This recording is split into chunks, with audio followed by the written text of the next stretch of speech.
We have a question coming in from Priyadarshini next. She says that she's purchased a flat with a home loan in 2015 with an interest rate of 9.5% for women applicants. Now, she wants to know if she's eligible for the revised rates that have been announced. If yes, she wants to know what is the procedure. A lot of people are asking if they can, switch home loans, especially those who entered into home loans at which were tied into base rates. And now that we are seeing a lot of banks reducing rates, how do you really go about it? Right. The history of this is a little interesting, actually. So till March 31st of this year, that is March 31st, 2016, home loans were given based on the base rate, which was a rate decided by each bank, and home loans rates were pegged on top of that. Now, the problem with this for a lot of buyers and for the Reserve Bank was that banks were not revising these base rates often enough in response to the changing interest rates in the market. And hence, what has happened is from April 1st of this year, the Reserve Bank has moved all fresh loans to what is called the MCLR, which means the marginal cost of funds based lending rate. It sounds a little complex, but all that it means is every month, the bank needs to specify what is its cost of funds, marginal cost of funds. And it needs to peg all loans to some rate above this. So currently the marginal MCLR for State Bank of India and large lenders is of the order of 9.05 to 9.1%. So usually what happens is a fresh loan after 1st of April would come between 9.25 to 9.4%. Now, the advantage of this MCLR-based system for home loan borrowers is that every 6 months or every year, the banks have to reset the rate. So if the MCLR goes down, existing borrowers benefit. If the MCLR goes up, the existing borrowers will have an increase in their EMI or tenure. Now, as far as this this lady is concerned, her situation is that she is on the base rate. So as per RBI regulations, she gets an opportunity to switch her loan to the MCLR if she wants. So in that case, what she needs to do is she needs to approach her bank and request for a change and ask for what are the charges associated with this. Now, usually there are some switching costs.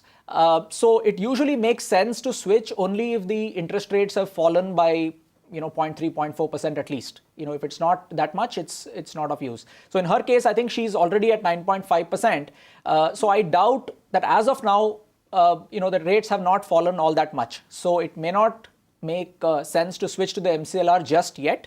But of course, we are all closely watching the the interest rates in the market, and if they do fall, as is widely expected in the coming months, then it would be a good opportunity for her to switch. The only thing to keep in mind is it's a two-way street. So if the rates go up in the future, in the next 3 years, 5 years, her EMIs or the tenure would go up again. That, of course, is a curse that you'll have to live with if you are on a floating rate interest loan. My team will be putting up the latest MCLR rates and the PLR rates for the home finance companies up in a bit. But in the meanwhile, Ram, before we move on to the next question, very quick question here. For those who are on MCLR rates, now we've not really seen transmission happen that fast as it was expected, with the say the RBI announces a cut in policy rates, which has not really happened in Wednesday's credit policy, but we did see a cut before this. You do not see a corresponding cut in your home loan interest rate. So that like-to-like cut has not really happened. But banks have been reducing interest rates to an extent. Now, how do I move to the new interest rate? Because what is happening is MCLR is not changing as rapidly. And from what we understand, banks are probably revising it every quarter or every 6 months or annually. How can I take advantage of the latest cut in the rates?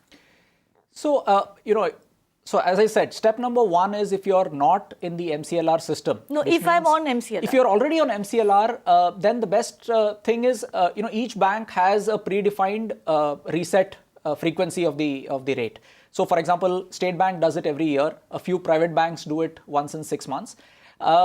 I think in many ways, not doing it every month and doing it once in 6 months or a year is good for the customer also, because it avoids your EMIs changing very, very frequently.